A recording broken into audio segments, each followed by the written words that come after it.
बंदों का मिजाज हमने देखा, क्या कुछ नहीं आज हमने देखा। हिलते हुए तख्त को संभालो, गिरता हुआ ताज हमने देखा। नमस्कार, मैं हूं राजीव और आप देख रहे हैं घूमता हुआ आईना। देश के सामने सबसे बड़ा संकट कौन सा है और बीजेपी का अगला निशाना कौन है, ये दो सवाल इस वक्त देश के सामने हैं। आप जानते ही हैं कि नुपुर शर्मा के एक बयान के कारण देश खतरे में पड़ गया है। ये बात हम नहीं कह रहे हैं, बल्कि खुद सुप्रीम कोर्ट ने कही है।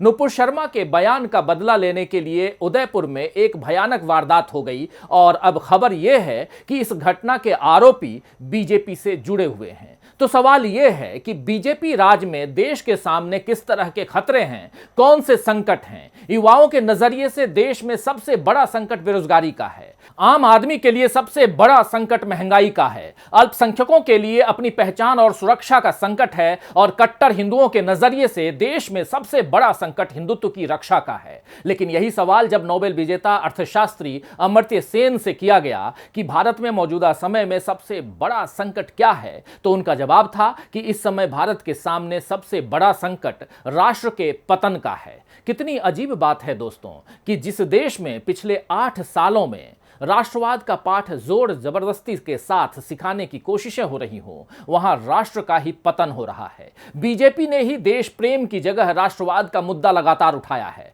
आप देखिए, मन की बातों से लेकर अंतर्राष्ट्रीय मंचों तक मोदी जी जितनी बातें कहते हैं उसमें राष्ट्रवाद की दुहाई देते हुए लोकतंत्र, बोलने की आजादी, मीडिया की स्वतंत्रता, आर्थिक आत्मनिर्भरता, इन सब का बोलबाला रहता है। लेकिन देश के हालात पर नजर दौड़ाइए तो इन सब मामलों में बीजेपी की कथनी और करनी में साफ अंतर नजर आता है।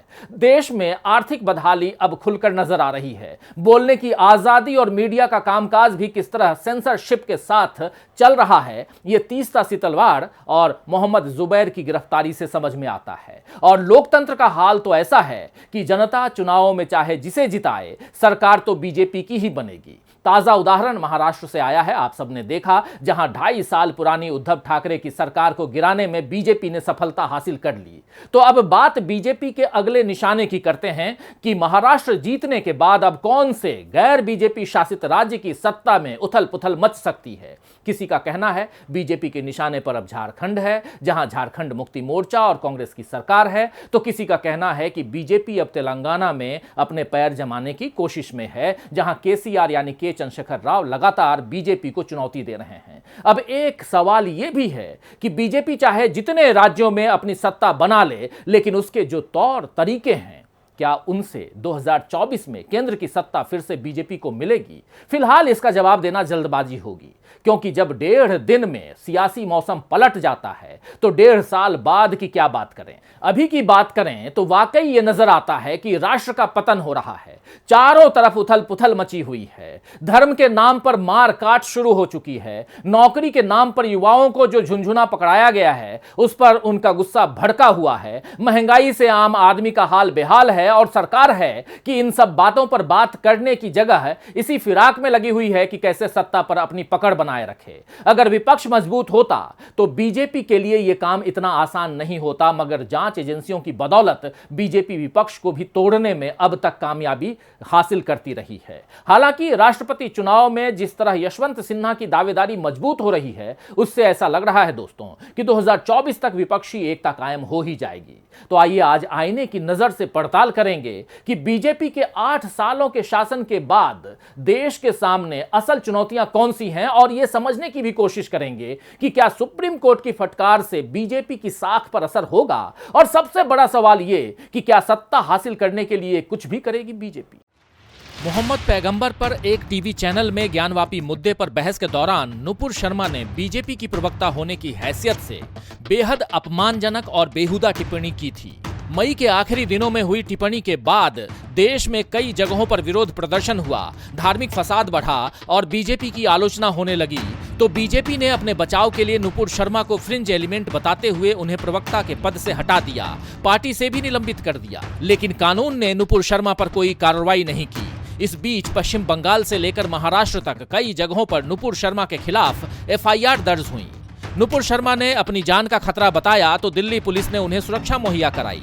मगर फिर भी नुपुर शर्मा कहीं गायब हो गईं। नुपुर शर्मा ने नफरत की जो चिंगारी सुलगाई थी, अब उसने आग में बदलना शुरू किया और पिछले दिनों उदयपुर में कन्हैया लाल नाम के एक दर्जी की हत्या 2 लोगों ने कर दी।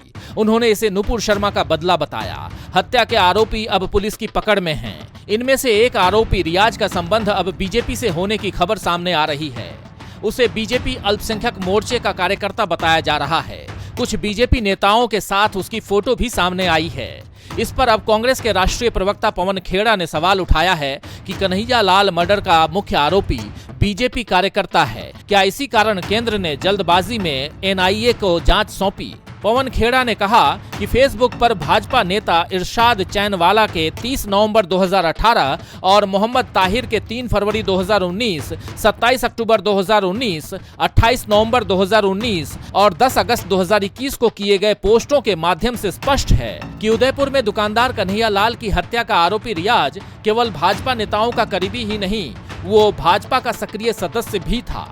तो उदयपुर हत्याकांड में बीजेपी और कट्टरपंथियों की पूरी कोशिश थी कि किसी भी तरह कांग्रेस को घेर लिया जाए ताकि अगले साल होने वाले चुनाव में बीजेपी के सत्ता में आने की उम्मीदें और बढ़ जाएं। मगर कांग्रेस ने हत्या के आरोपी का संबंध बीजेपी से बताकर ऐसा सियासी दांव चला है कि इसमें बीजेपी ही फंसती हुई नजर आ रही है। खैर, हत्यारों का संबंध चाहे जिससे भी हो, जिस भी दल से हो, इस तरह के अपराध पर तुरंत इंसाफ होना चाहिए। यह अच्छी बात है कि राजस्थान में गहलोत सरकार ने हालात संभाल लिए, लेकिन इस घटना ने देश से सच्ची मोहब्बत करने वाले लोगों को परेशान कर दिया है। इस बात पर चिंता होने लगी है दोस्तों कि क्या अब देश इसी तरह बंटवारे और हिंसा का फिर से शिकार होगा।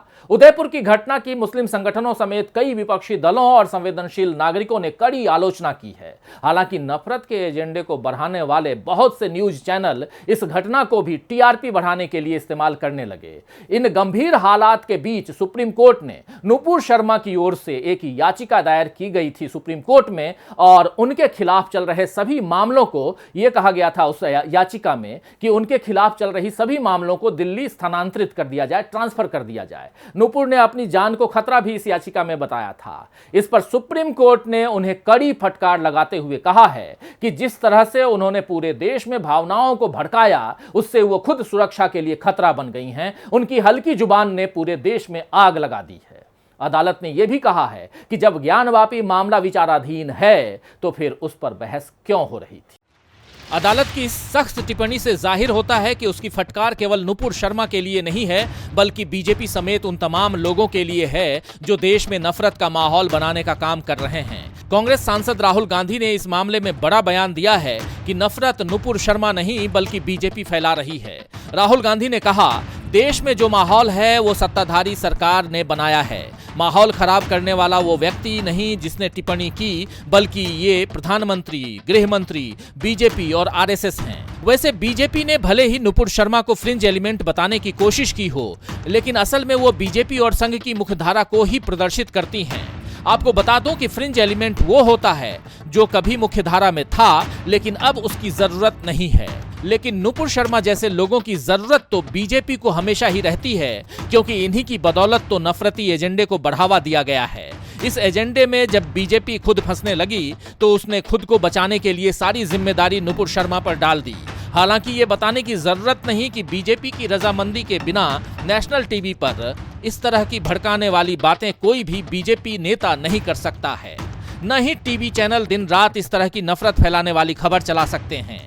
सत्ता पर अपनी पकड़ मजबूत करने में बीजेपी ऐसे हथकंडे अपनाती रही है, लेकिन नुपुर शर्मा के बयान के कारण विदेशों में जो किरकिरी हुई, आर्थिक संबंधों पर असर पड़ने की नौबत आई तो बीजेपी ने अपने पैर पीछे खींच लिए। अब सुप्रीम कोर्ट की टिप्पणी के कारण नुपुर शर्मा पर ही कानूनी शिकंजा नहीं कस रहा है, बल्कि बीजेपी की साख को भी धक्का लग रहा है। मोदी जी विदेशी धरती से लोकतंत्र और सहिष्णुता जैसे मुद्दों पर बड़ी बड़ी बातें करते हैं, लेकिन देश में उनकी अपनी ही पार्टी के लोग क्या कह रहे हैं, क्या कर रहे हैं, क्या इस पर उन्हें कुछ नहीं कहना चाहिए?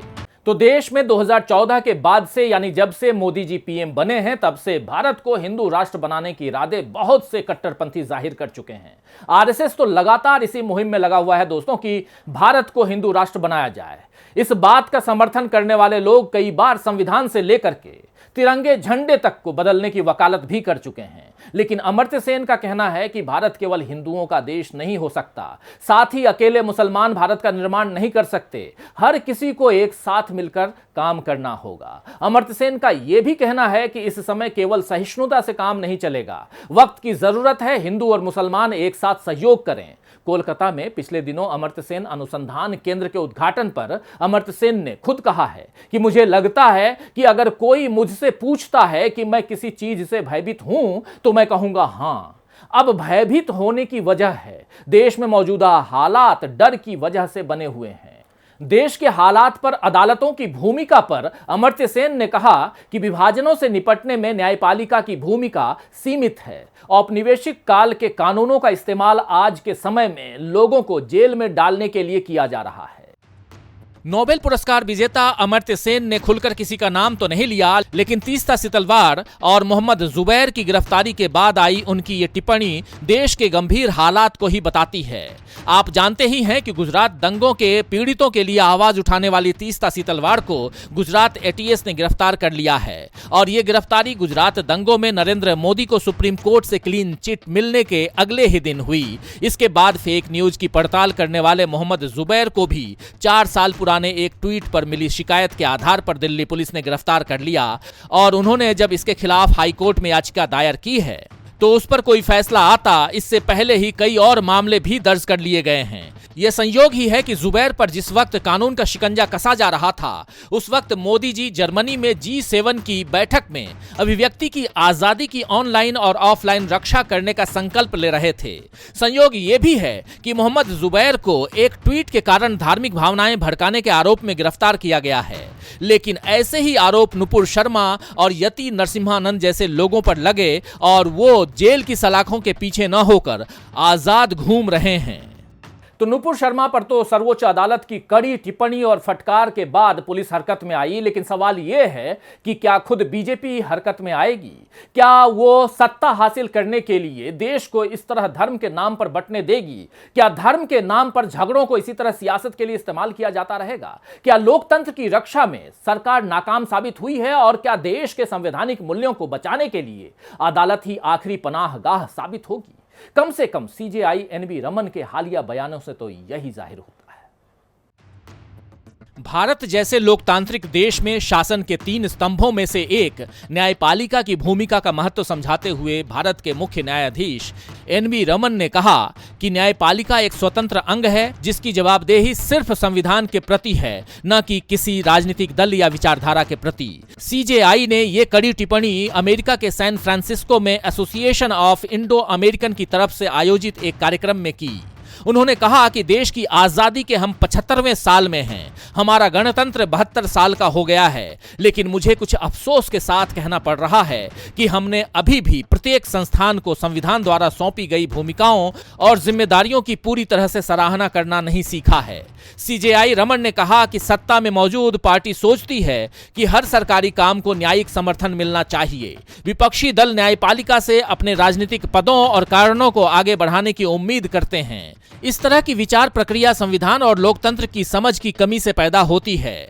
तो भारत के मुख्य न्यायाधीश की इस कड़ी टिप्पणी में बीजेपी के लिए सबक छिपा हुआ है, क्योंकि बीजेपी पर लगातार उसके विरोधी ये आरोप लगाते रहे हैं कि वो अपने फायदे के लिए अदालती प्रक्रिया का उपयोग करती है, अदालत से निकले फैसलों को अपने पक्ष में भुनाती है। अयोध्या में राम मंदिर का निर्माण हो या फिर जम्मू कश्मीर में आर्टिकल 370 को खत्म करना या फिर गुजरात दंगों में एसआईटी की क्लीन चिट के खिलाफ जकिया जाफरी की याचिका का खारिज होना, बीजेपी ने हर फैसले को अपनी सत्ता मजबूत करने के लिए ही भुनाया है।